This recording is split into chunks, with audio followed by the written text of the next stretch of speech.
So, Hi, are we starting? My apologies. I just sending. go ahead, do your thing. You know what? I was sending the final things to my wife, just trying to multitask, organize. God, how does it work? How does one have a wife?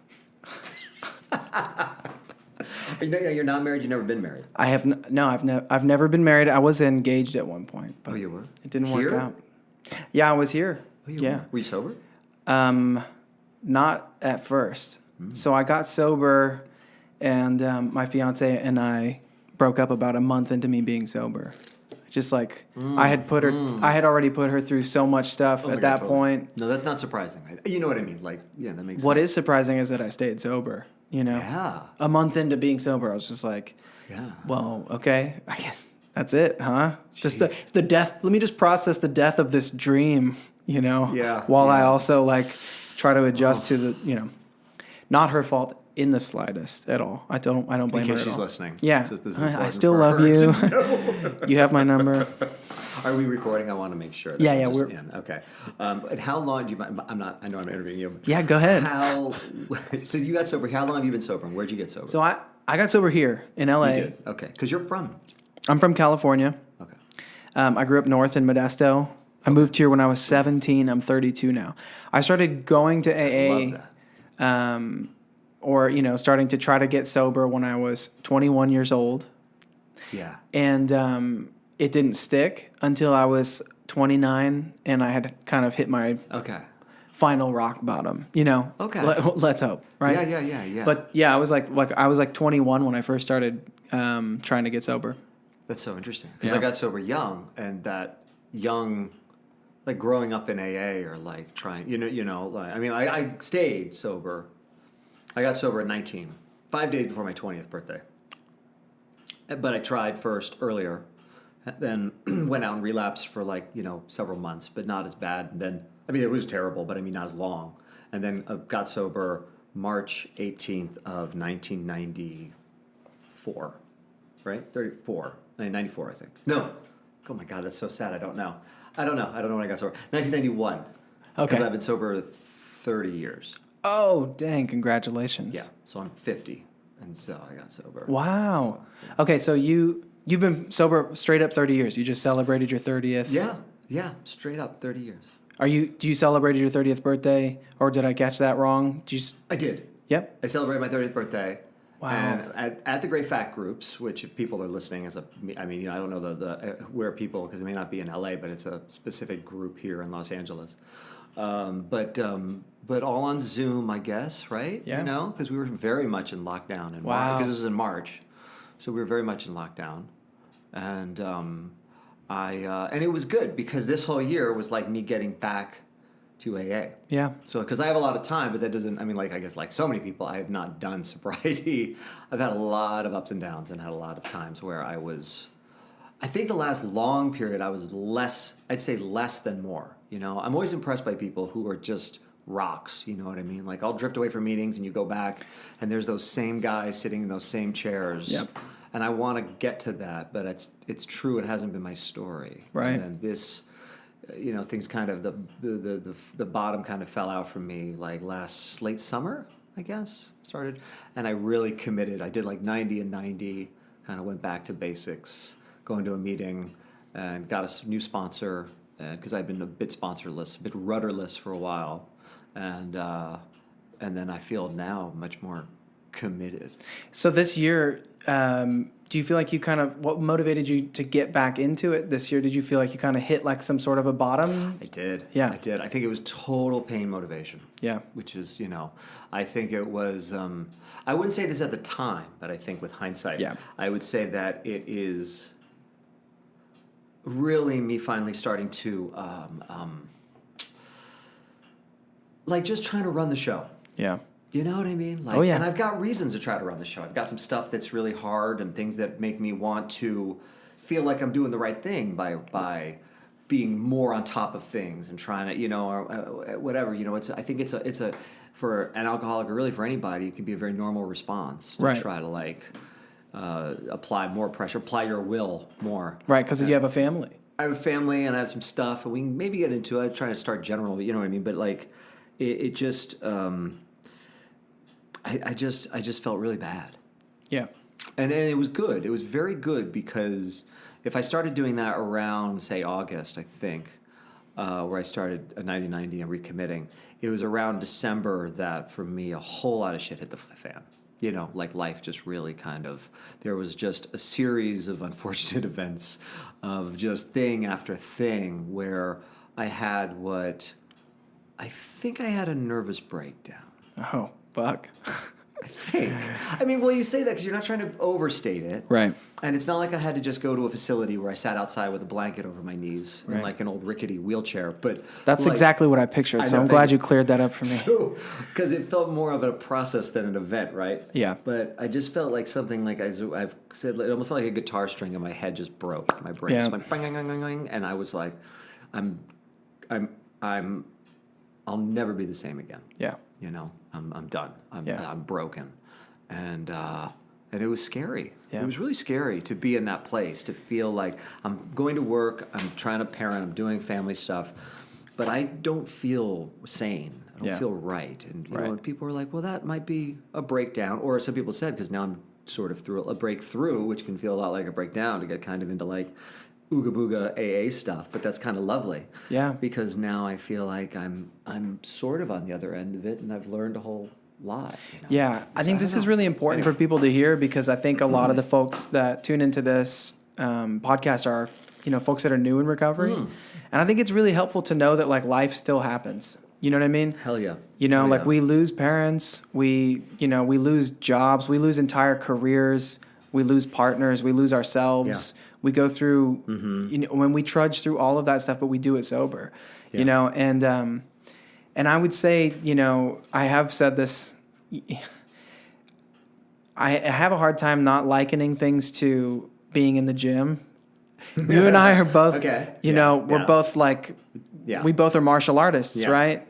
And I always make gym references, but it's like, you know, if you have a New Year's resolution, you know, or if you're on the pink cloud when you first get sober, I think that that's kind of similar, right? It's like a New Year's resolution. Mm-hmm. Everything is still, you almost have like a manic energy behind everything.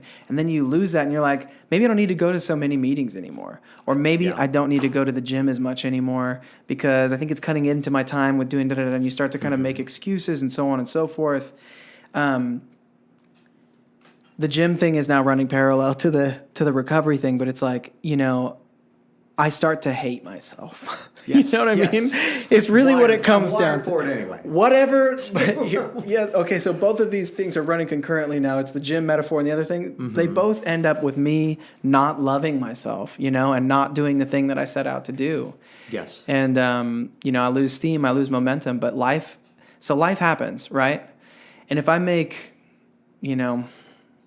recovery part of my lifestyle, you know, and I really give myself to the program, then I can get through some of that stuff with a little bit of serenity, you know. But when I get tight wound, and I do it too, you know, I mean, I try to run the show too, of course. Like you said, it's really kind of natural, especially after. It is. You know, I heard someone say that the difference between a sober alcoholic and a dry alcoholic is the dry alcoholic can't remember one day from the next. Like they all kind of blend into each other. And I'm sure there's other definitions, but I can relate to that, where you're just stumbling through and you're not really, you know, you're just kind of in this sort of perpetual white knuckle place. Yeah. And it's you know, it's not, I had a sponsor who used to always say, I didn't get sober to have a small life. Yeah. I got sober to have a big life. Yeah. And I feel like for me, making choices throughout sobriety has been remembering that, and because I'm so scared, and I'm so scared, and like when I got married, I've been married twice now. I'm with my second wife, my current wife. No, I'm just kidding.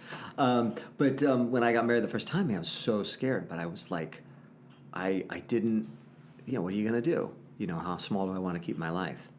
And then when I was gonna have kids, I thought, well, you know, this is the next thing. I got sober to do this kind of stuff. And it doesn't have to be that for everybody, but for me it was like, what's the word? Contrary action, right? You know?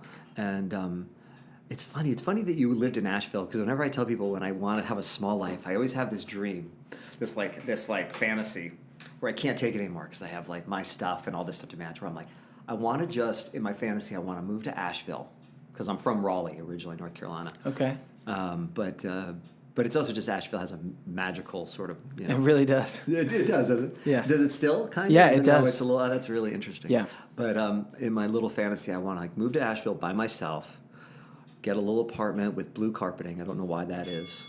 Well, that's it. We're done. Good being here. No, I think that was the universe. Are we interviewing in rounds? That was round 1, bro. Okay, so Take a break. The coach comes and gives you some water. Okay. He's like, all right, listen, man, you're getting a little tight in there. So get the blue carpet. I want a blue carpet, like a little radio that just plays NPR in a coffee pot. Yes. And some books and like an ashtray. And I don't even smoke. I haven't smoked in I used to, but I haven't smoked in years. But in my fantasy, I just kind of sit in my little small world with as much that I can handle. Yeah.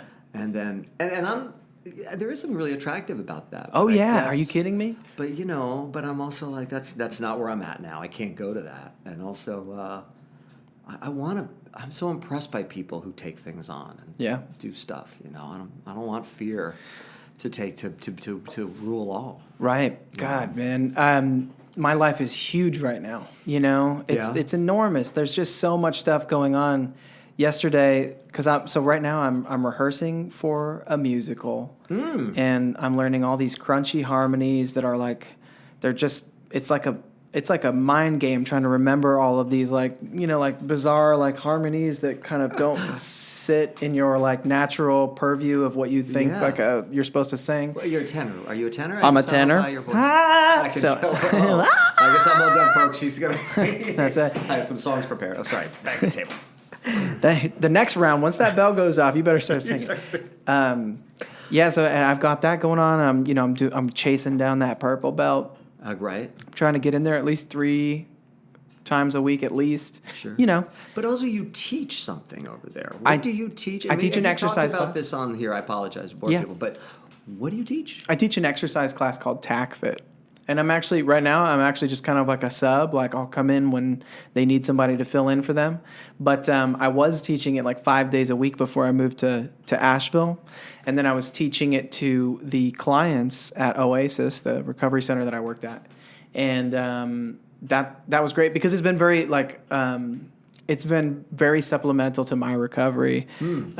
Martial arts, exercise, learning some breathing techniques, some yoga stuff, just trying to Yeah.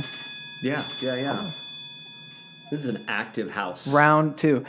Okay, so you guys can't see this, but there's this crazy clock that gets wound up. Kathy, my roommate, will wind that thing up, and then those little bell things, they get drawn up into it, and the weight of them is what makes the thing tick. Isn't that wild? We had one of these growing up. It was a grandfather clock, they called it. And so this one, it doesn't have the wooden shell. Yeah. But ours was like that. But it's, if you guys could see it, it's really... There's an enormous swinging phallic symbol.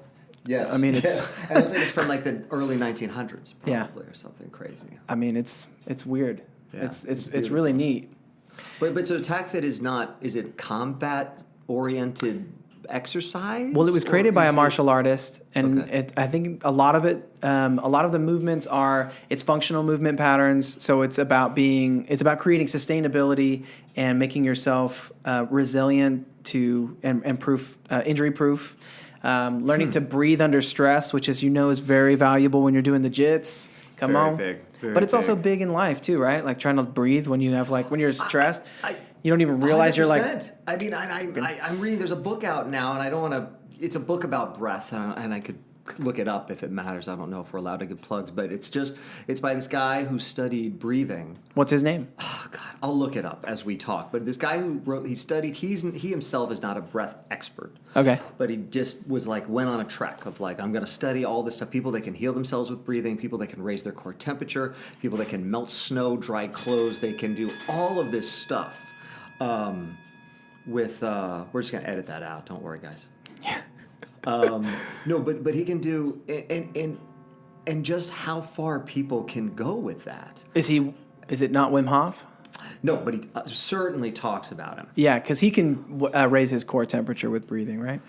Yes, he's somebody that it was somebody that he studied a lot, and I think what he talks about in the book a lot is how there was always through the centuries people that claim this stuff, right? These monks that could go out and melt snow with it, all this stuff, but there was no scientific evidence of it, so it had a little bit of a fictional quality to it. But then in the 20th century, with film and recording devices, it became apparent that people really could do stuff with breath. Some incredible stuff. What's his name? How do you say his name? Wim Hof. Wim Hof, yeah.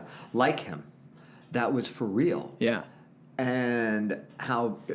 So anyway, so the book is called Breath. And I am just suggesting it for sake of it. Yeah, I don't know absolutely. this guy, but his name is James Nestor, and it's called The New Science of a Lost Art. Breath, wow. The New Science of a Lost Art. And he just is going through it and his own stuff. Like it starts off with him, he had his nose surgically plugged basically for 2 weeks just to be a mouth breather, and the effects that had on the body and how detrimental it was to his body. Wow. And then he did 2 weeks or started a journey of breathing through his nose and how much, he did it on purpose, like just to kind of see how important nose breathing is and the rhythm of breathing. And it's a big thing in jiu-jitsu, right? Yeah. And everyone that's listening knows this. And I can be really bad at it. You know what I'm really bad at it is scrambling. Okay. I just stop, apparently. Yeah. So I'll scramble, and then I'll get a good position, a bad position, and then I realize, fuck, I just lost everything. I just lost all my gas. Yeah. And so there'll be times where I'm really almost just that's all I'm thinking about. I'm, in jiu-jitsu, I'm like, I'm going to do this round just breathing slow and see what happens, because if I don't, I think there's people that are probably just naturally better at it. I don't know. I'm not a very good breather. When did you start doing jiu-jitsu? 2007? 2007? I'm guessing. Okay. I'm guessing 2007. So you're looking at like 13, 14 years? I'm looking at 13, 14 years. I'm a brown belt. It was a Jean-Jacques Machado brown belt. Let's see. So that was halfway into your journey so far of sobriety. Yeah, that's interesting. I think this is my third jiu-jitsu sober podcast I've done, by the way, this month. This is not a jiu-jitsu podcast by any means. This is actually... it's not? No, it's whatever you fell in love with in recovery podcast. No, you're kidding. Yeah. I really thought it was because I was making a joke. Like this was like so specific. It's about for sober guys that do jiu-jitsu. And I thought, I was going to make a joke about how I just did a Jeet Kune Do sober podcast, an arm wrestling sober podcast. Hey, big guy. You do JKD? No. I'm just making jokes. No. But I thought, so this is this really more for jiu-jitsu guys, or do you think is it for people? This is for all peoples in recovery. All peoples in recovery. Yeah, and what it is so what I like to ask people is... Oh, tell me. Tell me a little bit of your story, okay. But the main question that I like to ask people is, what did you fall in love with in recovery? What did you discover about yourself and fall in love with? Okay. Do you passions, yes. People. Do you want to structure this that way? Is that better? Are we jumping around too much? Because you'll listen to these things and you know what works and what doesn't. This is working great for me. Okay. Yeah, I'm not going to edit out any of this stuff we're talking about right now. Okay. I started jiu-jitsu. So I think my history with combat sports, I like that word, by the way. Good. I like martial arts, but I really love combat sports. I think it's such a great phrase. Yeah. But but it was martial arts at first, was very early in sobriety. And I think with me, this is just, I didn't grow up a fighter. And I know there's a lot of guys that go into, obviously, who are just natural fighters. They grew up scrapping. I know a bunch of them. And I was more scared. You know what I mean? I was a guy who, first of all, when I was growing up, I was Ichabod Crane skinny. I was like Shaggy Doo skinny. Yeah. And the kind where people would grab your arms and be like, "Oh, you're so skinny," and shake you, and you're like, "I don't feel like a man."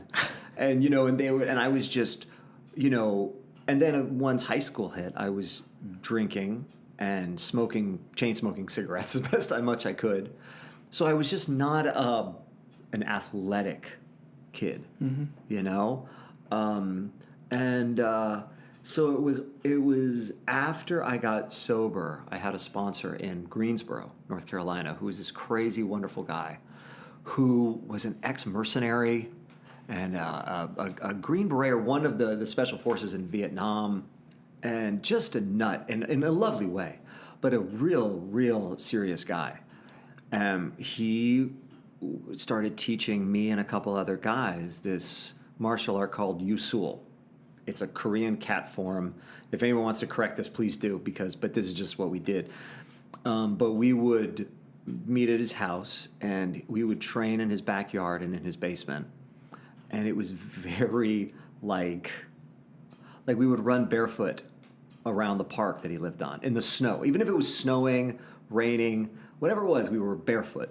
And we would run, and then he would fill up a big pot with dry rice, and we'd have to punch the dry rice and spear hand the dry rice to toughen up our hands. And we would roll up a brick on if you can see where, like you'd have a bar with like a rope and then a brick hang down, and you'd roll it up to like for forearm stuff. Like really like, I guess isometric, or I don't know what the word is, but like it's not weight training, but like, all this crazy shit.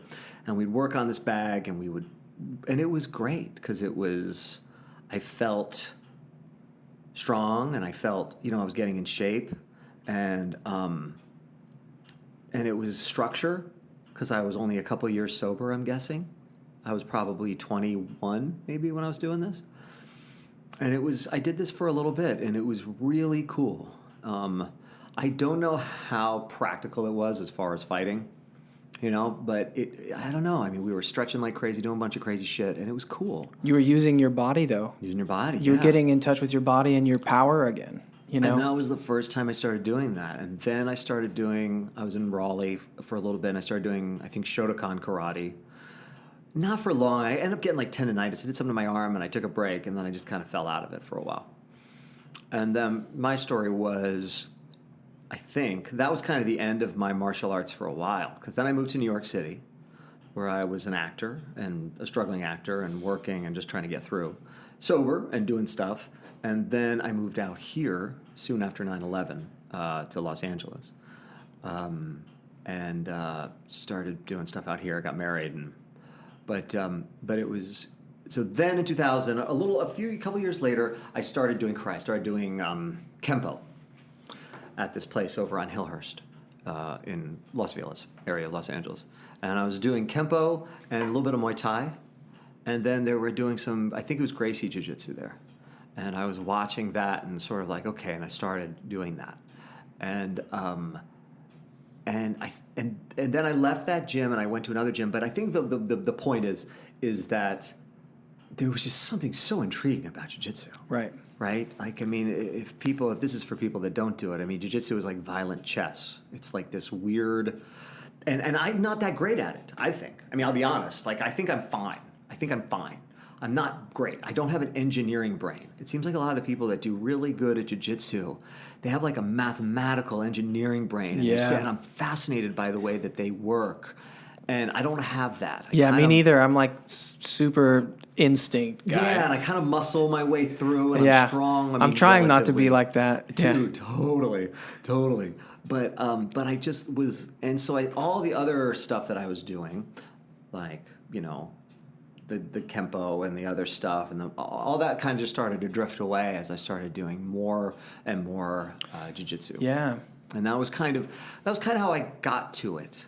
And then I was getting my ass handed to me, which I think is pretty normal, but just bad. Yeah. And I remember I would come home to my wife at the time, and I was, complaining and bruised up and just kind of demoralized. Yeah, just downtrodden. But just downtrodden. And she would say, "Why don't you just quit?" Yeah. And she meant it lovingly. She wasn't being a jerk. She was like, "You don't seem happy at all." You're like, "Oh, no, I love it." I was like, no. And because I compare it to like learning a language. Yeah. Like there's just a time where you're like, I've been studying this for fucking ever. Right. And I still know 7 phrases. Conjugating these verbs is just nonsense. Yeah, I can meet you on the street for a sandwich still after like months and months of studying this. Yeah. Only in the present tense. In the present tense. We eat the sandwich? That's it. No, you meet me question. Totally. And so that's how I felt about it. And I was very, and so I think as a person who, if this is for, I'm sure a lot of sober people can relate, of just not committing to things. Yeah. All of a sudden, I was really committed to this thing. Yeah. Going all the time, even if I wasn't good, even if I was losing and whatever I thought of myself and that, I just kept going. Yeah. And here I am years later, still doing it. Sometimes it takes a while, right, to find the thing that you want to continue to show up for.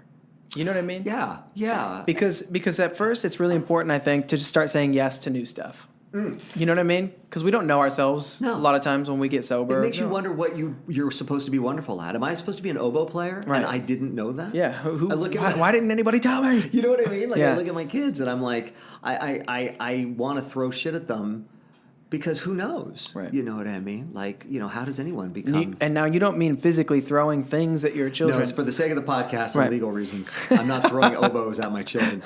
I'm lightly handing it to their...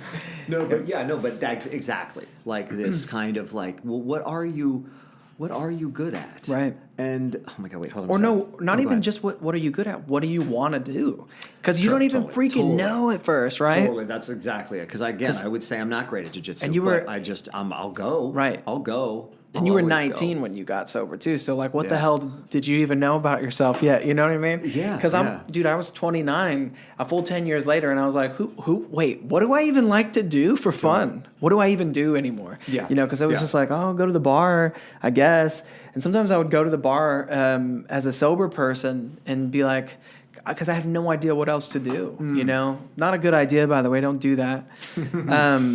And I still struggle with that. Yeah. I got to say, again, I'm 30 years sober, and I'm here, and I do okay, but I'm not a woodworker. Right. I'm not a guy who goes home and can't wait to like look at my stamps, and I kind of wish I was. You know, and jiu-jitsu is great, but it's something you have to go to. It's organized. It's hard on the body. It's a thing, but I do struggle as a sober person about what do I do? Yeah. And sometimes I just pace and kind of wait for the next thing. And I'm trying not to scroll on my phone so Jesus much. God, phones are the fucking worst. I mean, they've just ended me. They're whole incredible. ADHD kind of. They've ended me, though. I mean, I'm a mess. It's horrible, right? There's just the dopamine fix. You're like pulling it down to make it refresh. It's like hitting a slot machine over and over again. Even for the bad stuff. Come on. Like, no matter what it is, I've got to I've lost my mind. I used to read so much. I'm a reader, and I still do, but now it takes me like 9 months to read a book because I'm like, but it's terrible. It's terrible, and it's such a thing. And it's like given the choice between boredom and a phone, you choose boredom. Given a choice, the phone between reading and a phone, anything. It's just the phone wins. Yeah, I've been having a hard time I'm making myself be creative recently. Because I'm writing a show. I'm writing a rock opera right now, and especially after a day of learning crunchy harmonies, and training in the early morning because that's the only time I can do it right now. I get home and I'm tired and I just want to watch TV and scroll on my phone. Yeah, I say like I want to consume instead of produce. Yeah. Right? And producing seems hard, and it's just starting producing that's hard because once you're doing it, it's kind of a lovely outpouring of whatever's inside, but just getting to it is really hard. Have you read David Goggins at all? David Goggins' book? I don't. No. I don't Well, think so. What's his book? Well, what I'm about to get into is that I've never read it either, but I hear that it would be good for us to read. I hear it would be good for us to read. A book they haven't read. Yeah, I think it would be great for us to read that book. How about like when somebody sends you like, it almost feels like a contingency of your friendship is that you read this article that's going to take you like an hour to read, and you're like, dude, fuck you. Totally, there's so much content now. I feel like, and again, we've just kind of like I want bullet points for everything. I want a BuzzFeed list. And I looked at what's your happening thing. To me. I looked at your thing you sent me, but just so you know, I love you. I'm not reading that. I love that you talk about, by the way, what you're doing with this musical because I think I try to be a multifaceted person. You know what I mean? Yeah. I tell people like I watch UFC and Project Runway. Like these are the things. Like, my wife and I will watch Project Runway or those kinds of shows, like these things. I because I'm an actor. Now I'm a voice actor, but I've always been an actor. And then doing jiu-jitsu, and then you're like writing and stuff, and it's part of that thing of like being like a big life. Like I try to do as many different things as I can. Sometimes I feel like I would like to just cut a couple of those things out. Like going back to the blue carpet, you want to live in this cool environment where all of the the red hotness of your life is like has been tempered by this nice cool blue carpet. Maybe that's what it is. Oh, that's interesting. It's a cool color. Oh, that's really interesting. It's a cool color. It's like being immersed in a water, in a river and being baptized or something. Yeah, no, that's fascinating that you say that, because it is a very specific.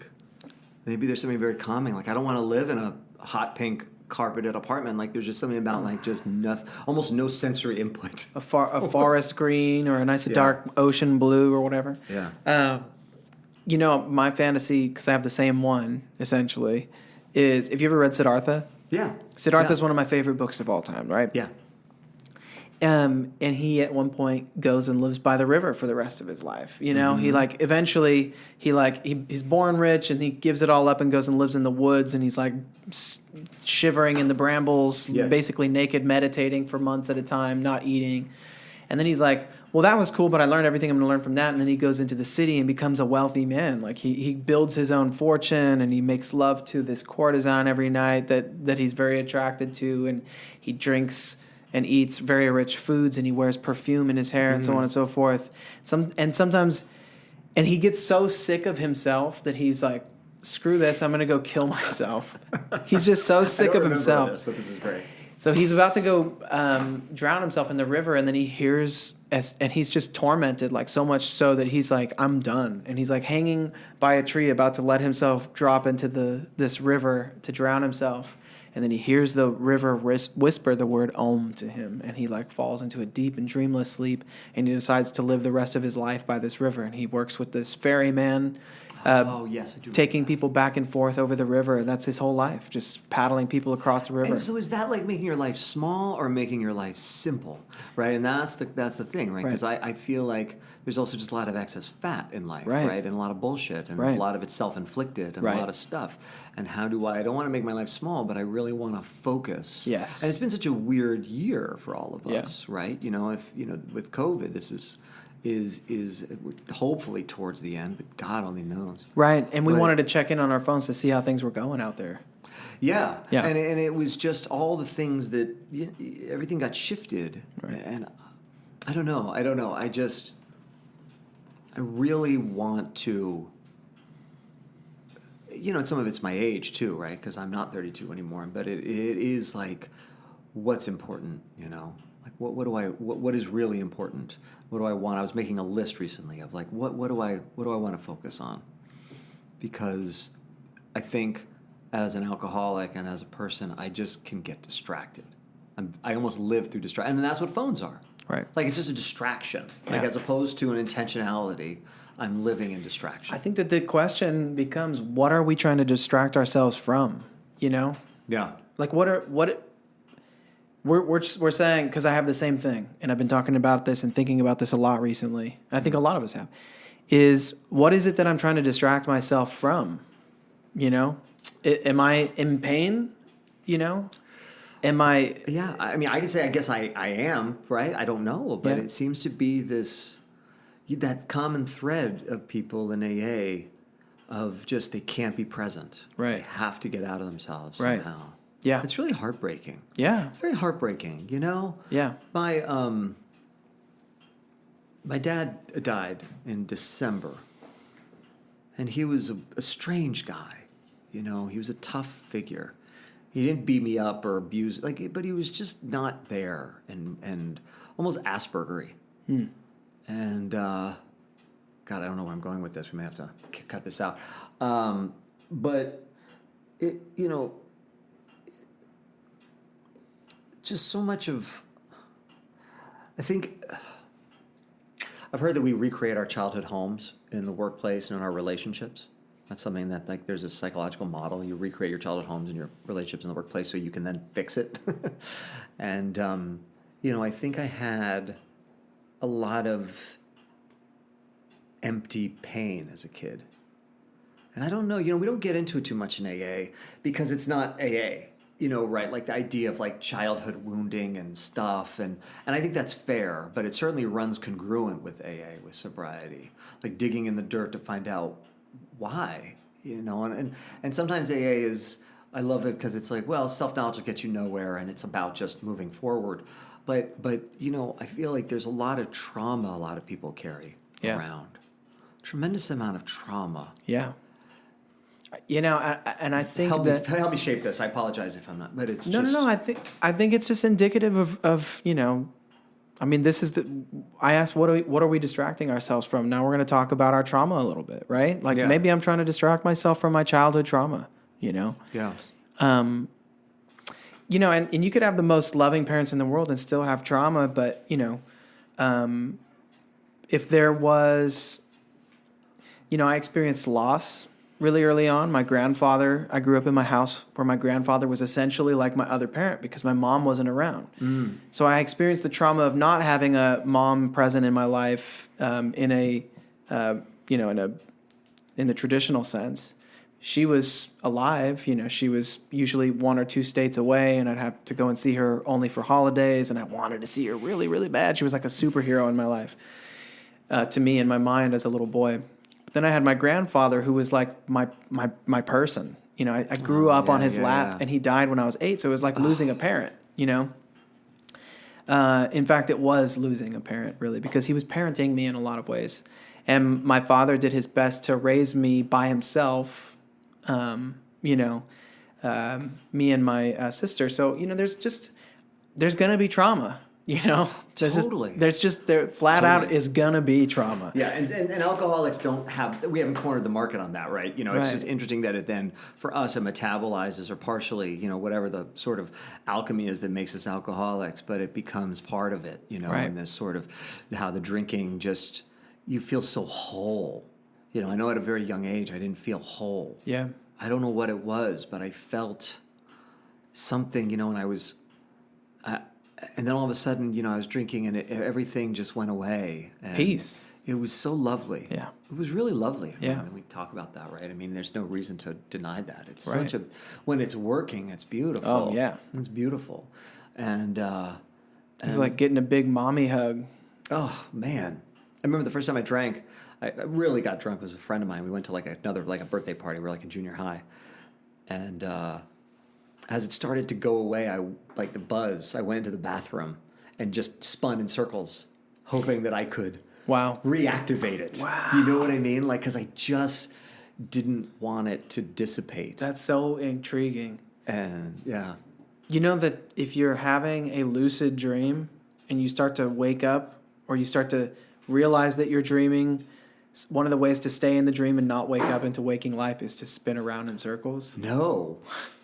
No, really? Yeah, isn't that wild? That's really wild. I mean, but spinning around in circles is like the only high that we had access to as little children, Yes. Yeah, right? And I thought, well, if I can marry these two. Right. No, but it's, And so, I don't know, but just trying to, figure out. I mean, we're never going to fix it, right? But just figure out where all this stuff comes from to a degree. Maybe it's just also where I'm at because my dad died. So you're in like a weird place and you're mourning who he wasn't instead of who he was to a certain degree, right? Because, anyway, I'll stop there. Go ahead. Did you and your dad have a chance to, did you do an amends? Did you ever owe your dad an amends or vice versa? I think that I really went through a lot of work in AA to humanize my dad. Yeah. I don't think I ever did the amends where, I think I probably did the amends wrong at some point early sobriety of like, hey, I forgive you for being a dick, which of course is obviously not how it's prescribed. But, and I didn't say those words, but, just a little bit of that, but that's fine. He survived that. But I just mean that. But then I think there was just me, people are doing the best they can with the tools they have, right? And most parents are that. And being a parent, you learn that. You're really doing the best you can with the tools you have. And I look at my dad, who was oldest of 5 kids with alcoholic parents, kind of raising his siblings, and then he went off to Vietnam and had PTSD for the rest of his life from Vietnam, untreated, And I think, all of a sudden you stop taking it so personally. I think part of sobriety for me has been this, not taking stuff personally and looking at him as a man who, what made him who he was, and that made me feel more at peace with who he was. And after his passing, and he passed during COVID, and I haven't been back. I'm finally going back soon. I mean, it all happened very distantly in this bizarre COVID way of where, but I feel like I don't have as much unresolved with him as much. And I know that the few times, interesting, because he's kind of Asperger and just kind of shut off and very serious and kind of weird. But I know the times that I would talk to him to be like, hey, I want to talk about me and us and this thing. He could really drop into real in a way that I was shocked by. You know what I mean? Like, it would, like, since we're on camera, it'd be like, oh, and he's just kind of weird. And then you'd be like, this thing about feeling. He's like, oh, really? I'm sorry you feel that way. And you're like, who the fuck are you? Like, it was really shocking. Wow. And lovely. But something that my mom said to me a long time ago, which stuck with me, and I thought this is so brilliant, was I was bitching to her about my relationship with him or things that I didn't get from him and maybe some stuff with her. And she said, there's going to be some things you're never going to resolve with us, and you're going to have to resolve them with your family and resolve them with your kids. And I was like, wow, that's very profound. That's very profound. My dad never asked me how I was. Just never was like, how are you? Hey, how you doing? How's school? He just never did. And God knows I do that with my kids, probably to a fault. Like you resolve that going forward, where now I talk to my kids probably to the point where they're like, could I have some space there, Pops? But, I've overcorrected. But, I really want to... I want to give them, you want to give them stuff you didn't have. Yeah. And I think it always gets better, hopefully, if something's correct. Things are getting better and better generationally, right? Like if you're sober or whatever, you're doing a little bit better. And so I hope that that's the case. Yeah. I hear you. But were we supposed to talk? Are we jumping around about things that bring us? I mean, jumped into that, but is the focus of this podcast more about the things that bring you joy, things that you found passion, or is it just about whatever? It's about whatever, essentially. The main question that I make sure to ask everybody, though, is what did you fall in love with in recovery? And I was just getting ready to ask you that. I just wanted to give you space to chat about the stuff that's really going on, because it's important for people to see that we have rich and varied lives and that we deal with life on life's terms as it comes at us, Yeah. But yeah, tell me, please, what are some of the other things besides the martial arts or combat sports that you fell in love with in recovery? Oh, wait, actually, something also popped up into my head. I'm an actor as well, I'm getting paid to act in something. Hey, well, I gotta find out what this is you're doing. You probably won't talk about it now, but we'll talk afterwards. I'll share it with you. I'll talk about it. It's called For the Record Tarantino, and it is a musical mashup of the films of Quentin Tarantino. You see the ads on the Instagram. We're all over the place. That's fantastic. Yeah. So, and I think it's sold out for like the first 2 months or something. I can't believe you're doing that. We're gonna do jiu-jitsu now. We have to pan out. That's crazy. Yeah. You're in that. Yeah. And that's in Las Vegas. No, where the hell is that? That is in Hollywood proper, right on Hollywood Boulevard, Hollywood and Ivar, basically. At this place called the Bourbon Room, where they were doing Rock of Ages. Now we've taken over the venue, and we're getting ready to do this Tarantino show, man. And I get to play Butch the Boxer from Pulp Fiction. I get to play Christoph Waltz's character from Django, Dr. King Schultz.